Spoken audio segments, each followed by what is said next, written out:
Nirvana Prakarana, the Transcendence, Chapter 17, The 7 Stages of Yoga, Part 1. The region has been aptly named Malenadu, the land of rain, as this coastal area, opening itself to the Arabian Sea on the western side and guarded by the Sahyadri mountains in the east, has the most intense monsoon in the state of Karnataka. One of the most important rivers in the state is Sharavati. She meanders gracefully down the plateau where the Western Ghats, or Sahyadri as they are known, merge with the Nilgiris or the Blue Mountains. The tropical forests on these immovables are thick with ancient trees, creepers and bushes. The rich flora and fauna make it an ideal locale for trekking enthusiasts and other adventurers. The river drops suddenly into a gorge nearly 900 feet below by dividing herself into 4 streams named Raja the King, Rani the Queen, Rocket and Rover. The sight itself can be so absorbing that it is quite easy to lose oneself in admiration. The spot is called as Jog Falls. More than 100 years back, this beautiful place was popularized by a British surveyor who had spontaneously exclaimed, "Oh, what a wondrous sight! I only hope it is protected from man's greed." A few years later, M. Vishveshwaraya, the famous engineer, on seeing this great falls uttered, "Oh, what a waste of energy." He planned a hydroelectric power station downstream, which became a major source of energy for the state. The Jog Falls still attracts good tourist attraction. During the monsoon, thousands of people come from all over the world to enjoy the beauty and to carry home with them the pleasant memories. A tourist car with a businessman and his family from Ahmedabad stopped on the road overlooking the great falls. As he got down along with others, he asked the accompanying guide as to why the car had stopped. The guide, using his talent at his control, showed dramatically the falls and described the 4 streams, the height and other details. The businessman was clearly not impressed, for he said in a mood of dejection, "We made this trip all the way only to see some water falling down. Oh, what a waste of money."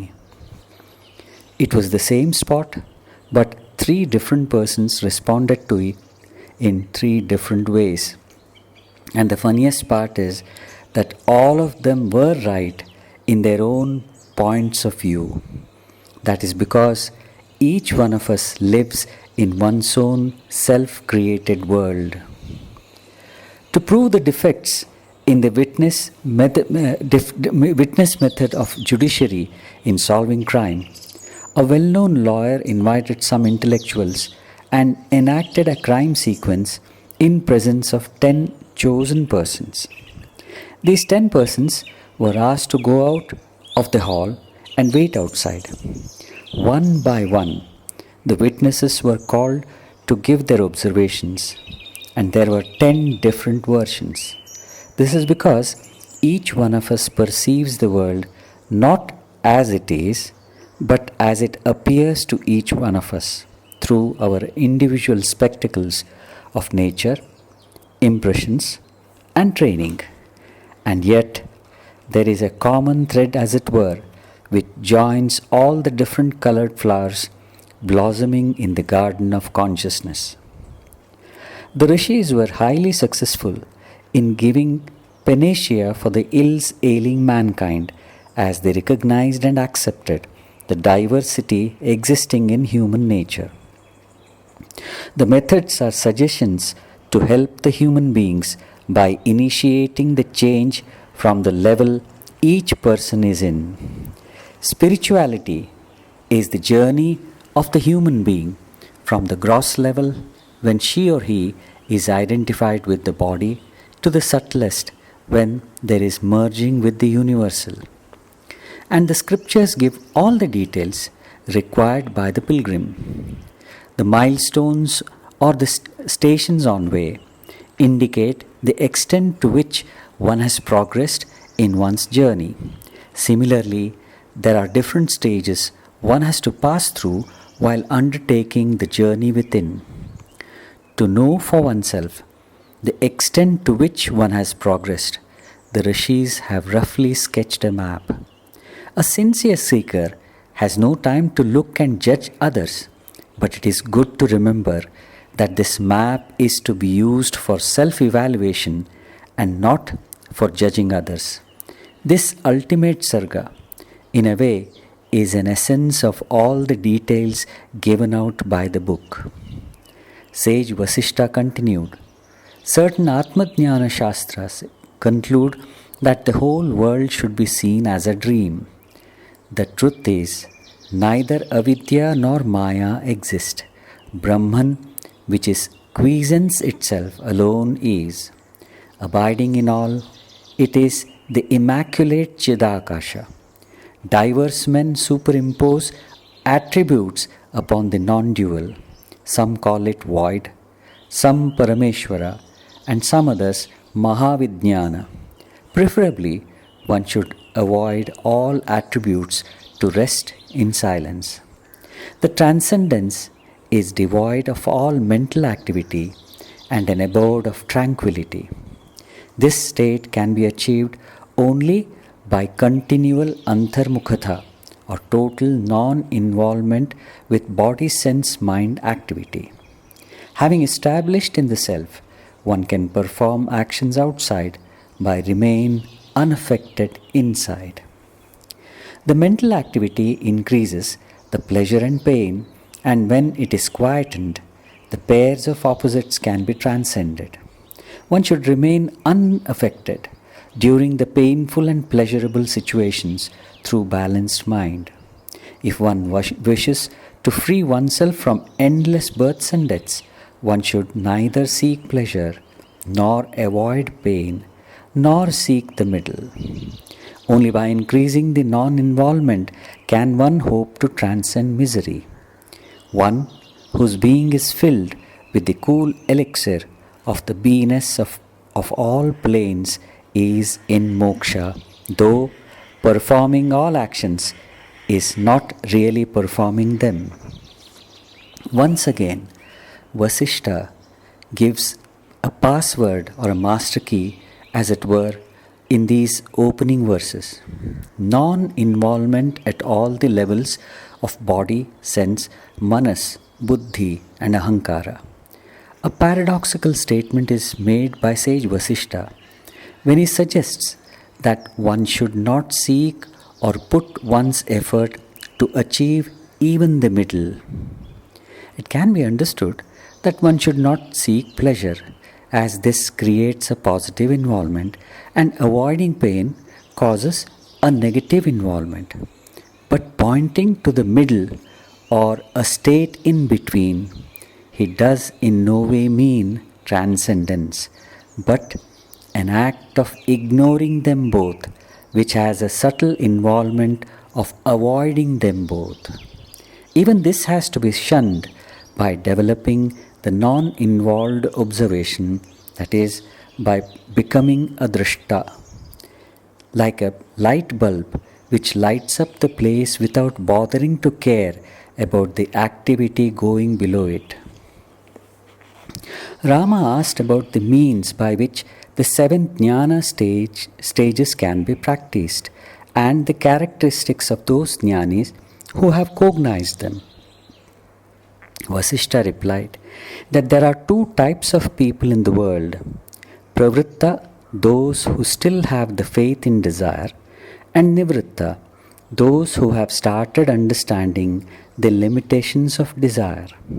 A pravritta is one who doubts and belittles that which cannot be perceived by the senses and chooses to gratify the body, senses, mind, and ahankara. Such persons consider the aspiration for self realization as the choice of the lazy people. Like a tortoise thrusting out its neck through a hole in a rock in the ocean, a pravritta develops discrimination after several births. A tortoise dwelling in a hole on the rocky shores of the ocean extends its head and legs and is at once lashed by a wave. It immediately retracts into the hole, withdrawing all the organs. As the wave recedes, the tortoise comes out again and is again hit by the wave. This is the story of man when he enters life, waves of the samsaric ocean, characterized by involvement in the pairs of opposites and repeated life and death, give him constant blows. The entry is like the act of sticking out its head by the tortoise, and his death is like that of its withdrawal. When this happens repeatedly, gradually, man starts thinking of an alternate way of life. This is when Viveka dawns on such a person. Viveka is a development of consciousness which analyzes and helps in assessing life and its purpose. Sage then described the observations of such a person. The ordinary values governing the life have no substance. They are repetitive, bringing about boredom, making life insipid and wasteful. When such thoughts bring about a conviction that one wants the supreme peace which transcends all action, one becomes a nivritta. How can one develop non-attachment to cross over the ocean of samsara?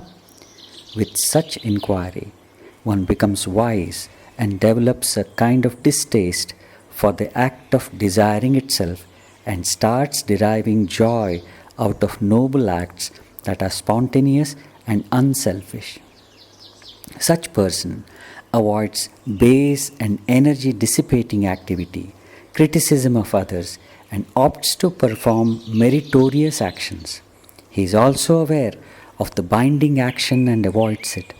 He speaks and does only the best things as appropriate time and place. His words and actions are full of love, compassion, and sympathy. Such a person is said to have reached Shubhecha, the first stage of jnana. His thoughts, word, and deed reflect the fragrance of goodness and nobility. Such a person tries to study spiritual books even if they are rare, with his effort to bring about a transformation in the quality of his life. He comes to be called as Arya. Many a time, whenever some problems stare at us or incidents traumatize us, we generally tend to take refuge in the so-called religion. A discourse here, a visit to a holy place there, gives us relief, and it also rejuvenates us to involve in life with fresh vigor. It is almost like the change which is sought by many in sense enjoyment or drinking, the basic difference being in the type of forgetfulness they bring about. This is not to belittle the importance of either discourse or pilgrimage. Many of us have the conviction that changing a milieu or action is enough to change oneself. We will do well to remember that the fundamental change can be effected only when this is eliminated. An illustration can clarify this point further. The best time for observing this is when there is unpleasantness in relationships. Instead of trying to find out whether there is any expectation or jealousy or selfishness or any other mental attitude which is responsible for the relationship to get sour, if one changes the person, the same thing gets repeated with other persons. For that matter, with a sense experience, when one gets bored, one goes on changing the sense objects instead of finding out what in the first place caused boredom. If the interest in spirituality is such a change of milieu or objects, then it cannot be shubhecha or aspiration. However, if either the discourse or any other experience brings about a basic change in the behavior as described above, it is shubhecha. A person in the stage of shubhecha has diagnosed his illness as an internal problem, almost independent of the external circumstances. Only such a person can be called as an Arya. So the Aryans need not be really the people who supposedly migrated from Central Asia. The sage described the characteristics of the second bhumika or stage.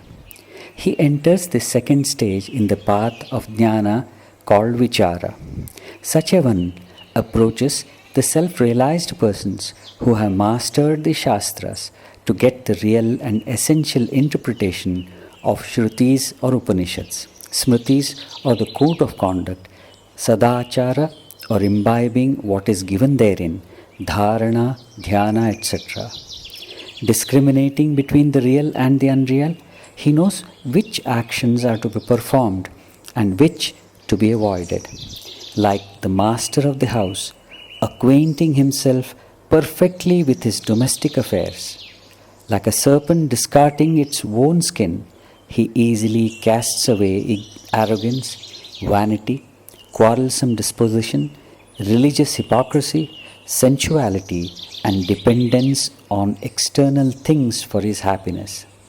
Obtaining a new awakening by association of the saintly wise, he starts having a perfect and complete grasp of the true significance of the Shastras. A little explanation on the traits and characteristics peculiar to this bhumika will be worthwhile. The foremost eligibility of a person to enter this second stage has been described indirectly here. When a person is convinced that the happiness and sadness are only states of mind that are not dependent on the external objects, such a one walks out of vanity and other binding habits like a snake molting its skin. This is because all our appendages like vanity, exaggeration, arrogance, etc. are there because of this stubborn conviction. On entering this second stage, the person approaches the realized saints. This can also be interpreted as, on entering into this stage, the person is able to recognize such men, because many a time the person may be very much present right in front of us, but our preoccupation with other external things may stop us from recognizing them. Someone has rightly said that the realized persons always inhabit this earth, but recognizing and taking their help depends on the priorities we keep. There is another useful interpretation of the words Shruti, Smriti and Sadachara. Shruti can be taken as the Shravana or listening to the lofty truths described by the realized saints or by the sacred lore. Smriti is the constant remembrance of these truths so as to keep the mischief of the activity of the mind at bay. And Sadachara is acting in accordance with these very truths. That is, to keep the thought, word and deed in tune with whatever is given by the sacred lore or wise men. Sage Vasishta described the entry into third bhumika. One glides into third stage called asamsanga, the unattached state, as a bridegroom falls onto the soft bridal bed. One fixes one's mind on the ultimate essence of the Shastras and goes to the ashramas of realized sages for having dialogues on the technique of self-realization. The sages also teach one how to get rid of the binding effects or aspects of samsara and develop vairagya. Thus, one lives without fear, care, or worry, whether one is on a rock or a nice bed, as it will be the same. The seeker who has known the divine law and is in harmony with it spends the time peacefully with the unique joy of asangsanga, whether in a city or a forest. Study of Jnana Shastras, and by following their essence in life, the animal called man has a wonderful glimpse of the reality. The glimpse, as it is referred to above, should not be taken as enlightenment, but as an inkling into the state which transcends all activity and involvement. Apparently, it appears as though the activity and involvement is mandatory, but it is discovered by such person that the unchanging principle behind all is the Sakshi, the uninvolved witness, who has seen the different stages and experiences of life and hence separate from the happenings themselves. But just having a glimpse is not enough. The following verses explain how one can strengthen and stabilize the state. The third bhumika awakens the seeker. Asangsanga is of two types, ordinary and extraordinary. The ordinary asamsanga has the constant bhava or mood that one is neither the experiencer nor the actor. Neither one is conditioned nor one does condition others. One's joys and sorrows are the result of the past karma. Everything is done by the divine alone, whether one is having sukha or dukkha. How can their agency be attributed to anyone? Excessive enjoyment is really a source of fatal illnesses. All wealth is a source of great dangers. All unions have innate separation in them. Everything ultimately results in mental agony, physical pain, and anxieties. Kala or time is projecting things like a magician. Wherever or whatever is there in the world as an entity will be destroyed and absorbed back by Kala. The greatest enemy is of a sadhaka is the forgetfulness. It is so easy to resort back to the old habit of involvement and indulgence, as it is an ancient and stubborn habit. In the 4 preceding verses, Vasishta gives the different methods by which one can develop the Samyak Smriti, or the memory of that. One of the primary nooses that tie us down to the world is that identification with the experience and action. In fact, it is the experience that makes us extroverts and action which binds us to the world. The constant remembrance that I am neither the bhokta nor the karta can be a very good method of contemplation. Other suggestions to attribute all cause to the present state of affairs to the past actions, to transfer all agency to the divine, to constantly remember that this world of objects is transient and constantly changing, and that there is no exception to it as Kala destroys everything, are the various moods by which one can keep alive the memory of the Sakshi, the uninvolved witness. When one keeps the memory of the Sakshi alive, the apartness from all activity gets more prominent. Sage Vasishta then proceeded to tell about the supreme asamsanga. With the association of the wise, the dissociation of the binding, and also constant practice of the moods such as I am not the doer, nor the experiencer, nor the bound, nor even the binding, one takes leave of the limiting tendencies of the mind. By sincere efforts and willpower, one is able to behold the truth as if holding a gooseberry in one's palm. When this happens, even the moods "I am not the doer" or "all things happen due to karma" etc. will then be thrown away. The essence of the supreme cause, which transcends the ocean of samsara, seat of great silence and quiescence, is called the supreme asamsanga.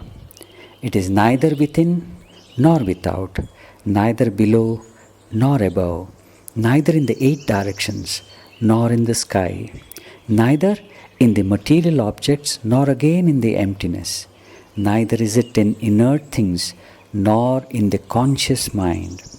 That splendid state is called the supreme asamsanga, which is ultimate refuge of all things, by whose power all things are revealed, but itself cannot be revealed by anything, which cannot be thought of, which has neither an origin nor end, and is Shanta, supremely peaceful. The state is sweet, blissful and satisfying. It is the offshoot of all virtues and noble acts. It is riding on top of the flame of Chitta. Realizing this state brings an end to all trials and tribulations in life and obstacles to peace and bliss. The third bhumika will bear fruit the supreme non-attachment when the lotus of Viveka blossoms forth with the sunrise of Vichara. Each of these first three states is very important, as if to reiterate this fact, sage Vasishtha repeated how one should journey through the first three stages. The first bhumika dawns in the heart through the contact of pure souls, combined with the accumulated effect of the noble deeds, as it happens in the case of a ripe palm fruit falling down when a crow casually sits on it. The small offshoot bearing traces of pure bliss, shooting up with the contact of great souls, has to be protected, nourished with effort, using the water of discrimination.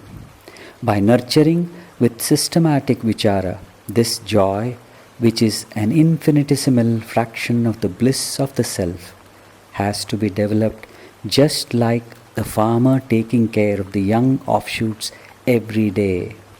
The third bhumika will bring forth the supreme asamsanga, wherein the seeker relinquishes the mind itself, which is so full of thoughts, feelings, and imagination. If one has to cross these stages in the journey towards self, a natural doubt crosses the mind of a seeker. This doubt was voiced by Rama, our representative. How can mukti be attained by the unintelligent, born in bad families, who are involved in binding activities, who are of low character, who never come across saints and yogis? Moreover, if a person dies having reached the first, the second or the third bhumikas, what is the fate of such a person? Sage Vasishtha replied, the ignorant who has all evils in him will have to struggle through hundreds of births until such time when he comes to the first bhumika, or the contact with and compassion of the experienced wise, a critical observation of life in the world starts in him, bringing in vairagya. This can occur sometimes as easily as the palm fruit falling down due to crows perching on it. When this animal called man starts having vairagya, he enters the first bhumika. Then alone the samsara stops influencing him. Sage Valmiki appears to be writing this from his own experience. In his earlier life, he was Ratnakara, a robber, who used to rob the travelers and kill them if necessary. He met Narada, the Devarshi, who asked him why he was involved in this such heinous crime.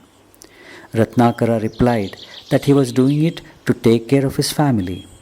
When Narada asked him to go home and find out whether anyone was ready to share his fruits of action, neither the children, nor the mother, nor even the wife was ready. They all said that looking after them was his duty, and they did not know how he did it. Moreover, they said the actions were his, so he alone was expected to face the consequences.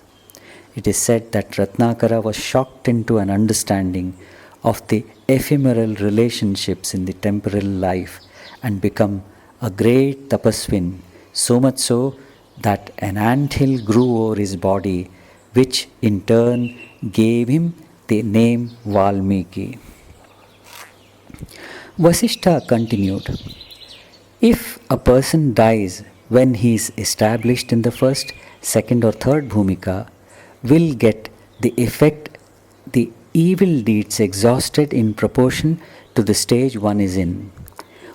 Then one will get into the celestial plains or caves of Mount Meru and be happy with one's companion. With the exhaustion of the enjoyment, such persons will be reborn in much better circumstances, such as the families of persons who are wise, wealthy, good and pure, who cherish virtues as precious possessions.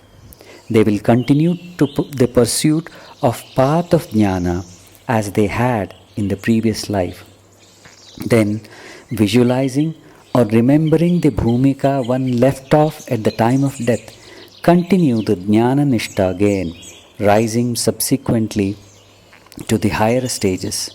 The wise say that the first bhumikas belong to the jagrat or wakeful state, as the sense difference between oneself and the things of the world prevails in them. For those practicing jnana nishta, the maximum attainment in the first three stages is aryatva or nobility. Aryatva is so sublime and noble state that even idiots seeing an Arya would aspire to attain freedom through his inspiration. They would be greatly inspired by his personality and life. Aryas are those who do only things to be done and would leave things that ought not to be done, as they are established always in a natural state. Aryas do their vyavahara, the worldly duties and actions, according to the acharas or established norms, shastras, the changing circumstances, and also as impelled from within. Aryatva comes up as a small offshoot in the first bhumika. It blossoms in the second and bears fruit in the third.